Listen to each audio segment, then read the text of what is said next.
Hi everybody, Rabbity Rabbit here in Pittsburgh, Pennsylvania, where I am visiting a museum that's all about something that I'm very fond of, and that's cartoon characters. Here at the Toonseum, they cover a wide range of the history of cartoons. Let's take a look.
Okay, Rabbity Rabbit here in Pittsburgh, Pennsylvania at the Toonseum with the Director of Programming here, Mandy Bridgman. How do you do? How do you do? Oh, I'm hopping fine. Yeah, I hope you are too. I am.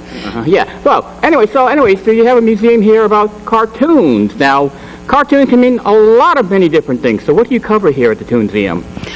We pretty much cover any types of cartooning. So whether it's print or animation, we do paintings, anything you can basically think of that has a cartoon on it. So it's the widest definition of toon or cartoons possible here, right? Absolutely. Anything that's really just fun for the kids. Oh. Well, not just for kids, I assume. Of course not, but everybody's a kid at heart. Ah, that's a great way to put it. I mean, even me, a big bunny like me, you know? Exactly. And let's see, I imagine you have a mix of both permanent and rotating exhibits. I mean, geared to certain occasions and history and stuff like that. Sure. We switch our rotating exhibits about every 3 months, but we do have a permanent exhibit, which is the Starkist Hall of Legends. It has all of your legendary characters, so Mickey Mouse, Bugs Bunny. Well, I can sympathize with that one. Yeah, exactly. So we have lots of classic characters in that, and then throughout our other galleries, we have rotating anything from editorial art to animation. Oh, okay. How far up in age do those go? Because being that the definition of cartoons has kind of like expanded greatly over the past few decades. I mean, do you you're purely family oriented as far as your content goes? Not necessarily. Occasionally we will have adult-only content. We had Jim Ruggan here last year. And it's not necessarily explicit or anything like that, but it does push the envelope and some kids shouldn't see it. So as much as we cater to children, we also have adult content. I see. Okay. I mean, like, what would you say your most popular subject on exhibit had display here so far? Well, our Reuben Awards right now, it's 65 years of legends, and it's basically every winner of the Reuben Awards over the past 65 years. And if you guys don't know what the Reubens are, basically that's the highest award in cartooning you can get. So this has definitely been a really popular exhibit. Last year we had the Care Bears, and I mean, everybody loves the Care Bears. Oh, I do too. I'm very good friends with Tenderheart Bear. Oh, well, that's great. We do costuming. We do Dr. Sketchy events, which basically we have people dress up as different characters. So, you know, we do cosplay, Anthrocon, characters, costume characters, puppetry, and, you know, we reach out to different areas of fun. Cartoons, characters. I mean, I think the biggest thing is we're a museum of character. Oh, that's wonderful. How exactly how long have you been around or been established here in Pittsburgh? But we're coming up on our 5-year anniversary, and we've been in our current location for 3 years, and we expanded to the Lou Scheimer Gallery, which is He-Man, She-Ra, Fat Albert, some of his classic characters, so we named it after one of the greatest. Filmation. Filmation Studios, yes. You know, I mainly know Scheimer Prescott because of their spinning logo that, produced. Do you remember that? Yeah, absolutely. So we named our gallery after him because he's such an important figure in the growth of animation into the 80s and in today. Wow. Well, this is wonderful. This is great. So, I'm pretty sure a lot of visitors enjoy this. And of course, I'm going to do my best to bring folks over here to see you, all the way from my main audience back east. But this is really wonderful, and I'm glad that you're capturing, preserving, and educating the public about how wide a breadth cartooning is, and it's not just for kids. It's definitely not just for kids. We're a museum for all ages, so from the littlest kid who can draw a scribble on, we're for every age. Oh, that brings up something now. Do you actually encourage people to draw? Do you sort of like give people inspiration to actually draw and create their own characters? We do have workshops, we have summer camps, but mainly we have a superhero station where kids can come in every single day here at the Toonseum. They can create artwork, they can create superheroes, and they can put it on our wall for everybody else to see. So it's putting their pictures out on the wall and making them enjoy cartooning and be proud of their work.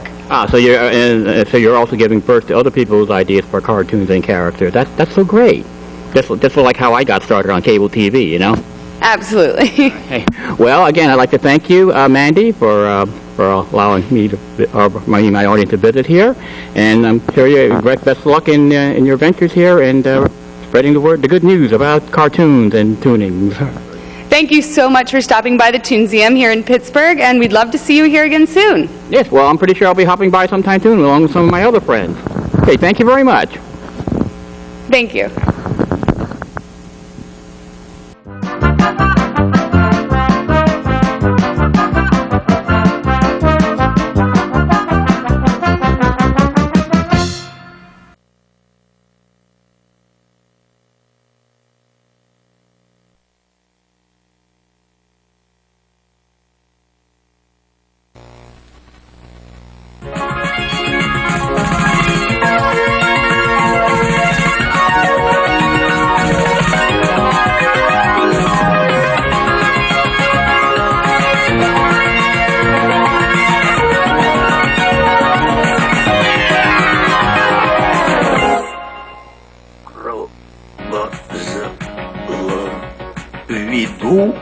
О! Заяц? Ну, заяц!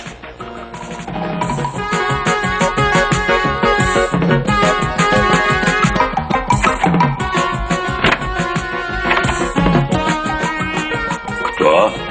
Заяц! Проходи, заяц.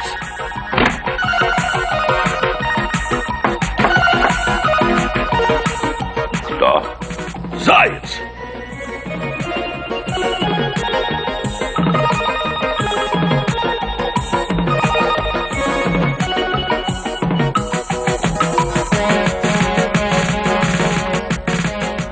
Кто? Зебра!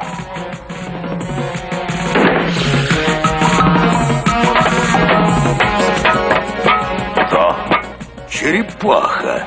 Кто?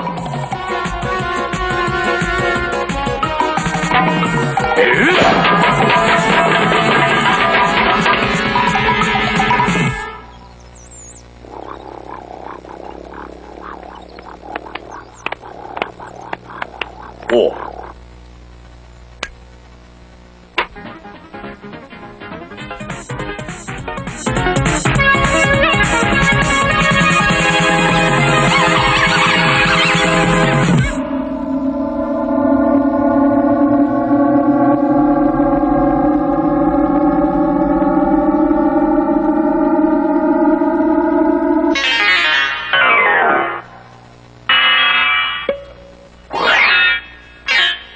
Заяц!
погоди.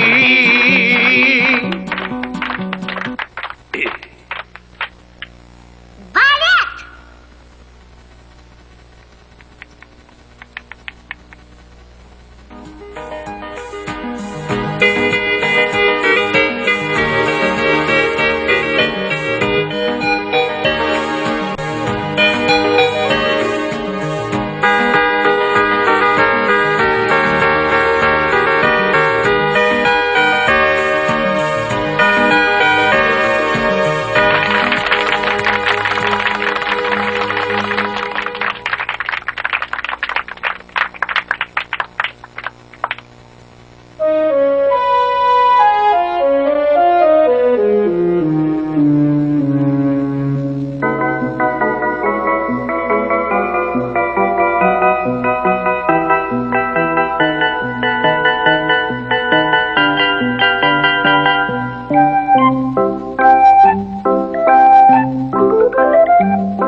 Извиняюсь.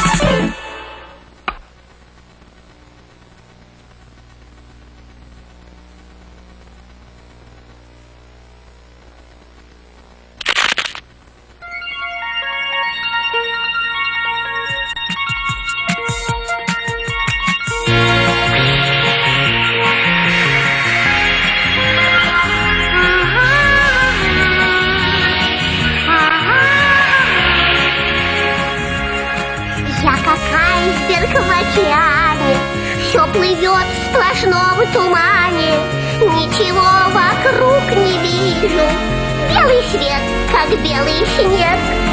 Ну а кто-то бродит рядом, смотрит в спину жадным взглядом.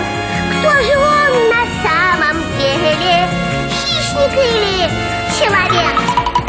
Но я не унываю, я сам себя спасаю. Ничто на белом свете не сбудется само. А я такой голодный, как айсберг в океане.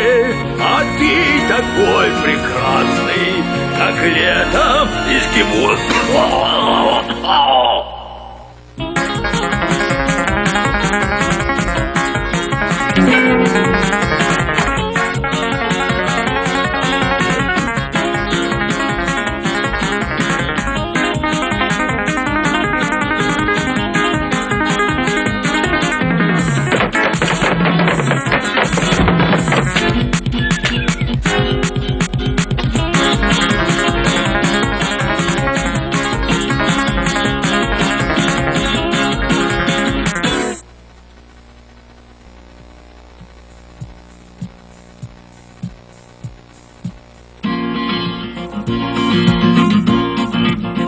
Ну, погоди, еще не вечер, еще не ясно ничего.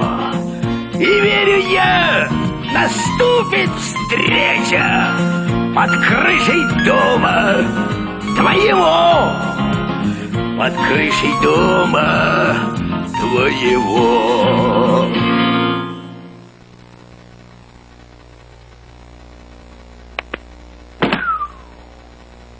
Ну, заяц!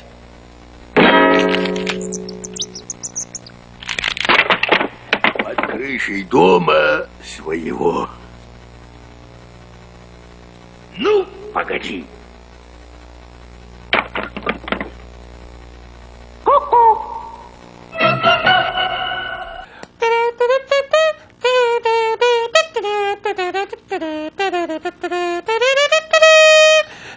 It's me, Jeep's ferret finds. It's me, Jeep's ferret finds. Look what the ferret found. Some are square, some are round. Some square or some around. Some cups are square and some cups are round. but Oh, okay, that's good. You should sing it that way from now on. And the square ones are. Hey, look! It's a great idea. It's a golden rabbit. That doesn't look like a rabbit to me. It looks like toast points. But isn't the golden rabbit? Doesn't that sound like a Looney Tunes award? You won the golden rabbit for 30 years on the air. Oh, wow. And Does Bugs Bunny present it to me? Yeah, it's a savory selection. Oh, savory select. golden. And look, or the golden rabbit is the MacGuffin of an Indiana Jones movie. Imagine Elmer Fudd as Indiana Jones. I'm going to get that wascally golden rabbit. It's the last thing I do. Da, da, da, da, da, da, da, da, da, da. It looks like a brown rabbit to me. And or in The Curse of the Were-Rabbit, Tottenham Hall's coveted Golden Carrot Award was given. So it's obviously the golden rabbit gets the golden carrot. Rabbit semiconductors. Now, I only bought 2 of these kicks, but somehow I have 5 on the shelf now. Oh. And Rabbit semiconductors, you know what part of the computer they make? What part? The multiplier. Oh. And Snake Semiconductor, Ah. they make the adders. Yeah, but so does a rabbit semiconductor can only operate the doors on one side of the subway train because they're a semiconductor? Ooh. On alternate stations. Mm-hmm. And there are a lot. The Puppetry Guild of Greater New York, Pagogny, ought to be happy to know there are puppets on the web. Not just us. And they're not the spiders either. Yeah. There's Potter Puppet Pals is a puppet show series parodying the Harry Potter series. Okay, now say that 3 times very fast. 3 times very fast. You gotta love the alliteration. A little alliteration. And for the more adult folks, there's Neil's Puppet Dreams. He's dreaming of puppets? Yeah, well, you should know this. It was created by the Jim Henson Company, and it has Neil Patrick Harris dreaming of puppets, and puppets just like kind of invade his life. I'm dreaming of a puppet. And someone who thinks of puppet, there was puppets on stage. The Sinking Ship Productions of Powerhouse did the life and times of Raymond Scott. On a sinking ship? No, it wasn't Titanic. Oh, okay. Just make But sure. it was a gargantuan. It was a jumbo production. Oh, okay. And so they did a show called Raymond Scott. Now, everyone knows Raymond Scott because of his music on Looney Tunes. Oh, but Carl Stalling rearranged his music and did all the like. you mean Carl Stalling rearranged his music? I thought Carl Yeah. Stalling he rearranged his music. No, Carl Stalling used Raymond Scott music. Oh. And if you check the archives, you'll see how much music was used. Looked like a hardware archive to me. Well, it is because look at all those dials and gauges and actual knobs. Well, one of his friends was Moog. They invented Van Moog, Yeah, they invented electronic music. the Moog synthesizer, And- switched on Bach. And Raymond Scott was born 105 years ago. Wow, whoa. And he did 5 years older than Grand Central Terminal. Yeah. And I sat next to one of his daughters at the show, at the puppet show, and she said, that's pretty darn close to real. And there's a new documentary about him, Deconstructing Dad. Oh. All about his stuff. So So that's the musical side of Me Jeeps Ferret Finds. It's Me Jeeps Ferret Finds. It's Me Jeeps Ferret Finds. I found some electronic music.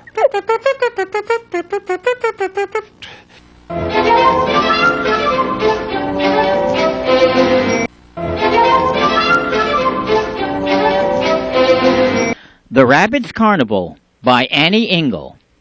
Illustrated by Katie Bratton. Once upon a time, there was a carnival. It was a happy little carnival. Every summer, hundreds of children, just like you, flocked through its gates. They rode the merry-go-round and ate cotton candy and screamed for dear life at the top of the Ferris wheel. They begged their folks for just one more ticket to play beanbag toss on the Midway, and a chance to win that great, big, beautiful teddy bear. But then something happened. One by one, the children stopped coming. They went to the big theme parks instead, or stayed at home and watched TV. And after a while, the little carnival stopped the merry-go-round and turned out its lights and locked its gates. Rains fell and blizzards blew. The merry-go-round got rusty. Spiders spun webs across the calliope. The Ferris wheel became otherwise occupied. Weeds and wildflowers choked the Midway. Bit by bit, the woods closed in. And after a while, everyone forgot about the little carnival. Almost everyone, that is. Once a year, when the moon is full and spring is in flower, an old man comes along with a bunch of rags and a jug of walnut oil. He sets to work on the merry-go-round. He dusts off the wooden horses and oils the rusty gears and tunes up the old calliope. From their dens, nests, and burrows all over the woods, the animals' ears perk up at the slow, sweet piping of the calliope. They know that tonight is the night when the rabbits bring the carnival back to life. And all through the woods, in their dens, nests, and burrows, the cubs and the chicks, the kits, fawns, and fledglings squeal and squeak with excitement. Not yet, their folks say. The rabbits aren't quite ready. The rabbits are busy. They are preparing the wonderful treats. Crispy popcorn balls, succulent pies and sherbets, and a wild strawberry cotton candy that's lighter than spring mist and sweeter than sugar. The rabbits are making prizes. Funny dried apple dolls and pretty daisy crowns, stout wooden swords, and soft cuddly toys stuffed with fragrant herbs. The rabbits are setting up games. Beanbag toss and chestnut checkers. And guess how many acorns are in the jar? But the most important job of all is rounding up the fireflies, for as you well know, a carnival without lights is no carnival at all. The moon climbs higher. The crickets trill. The animals line up at the gate. The cubs, chicks, and kits, the fawns, and the fledglings all watch breathlessly as the old man takes one final turn around the grounds to make sure everything is ready. At last the gates swing open. It's carnival time. The little ones toddle towards the merry-go-round. The bigger ones brave the Ferris wheel. The lucky ones win prizes on the Midway. There are 3-legged, 5-legged, and 7-legged races and contests of all kinds. And just as everyone has ridden all they can ride, eaten all they can eat, and played all they can play, the fireflies burst forth in a dazzling display. Then their little heads grow heavy, and little feet stumble, as the cubs, chicks, and kits, the fawns and fledglings, file out of the gates and turn around for one last sleepy look. So next time you pass through the woods, why not stop and take a look around? If you're lucky, you might find it covered in vines and draped in cobwebs, quiet and rusty and still, until that night when the full moon shines and spring is in flower, when the rabbit's carnival comes back to life.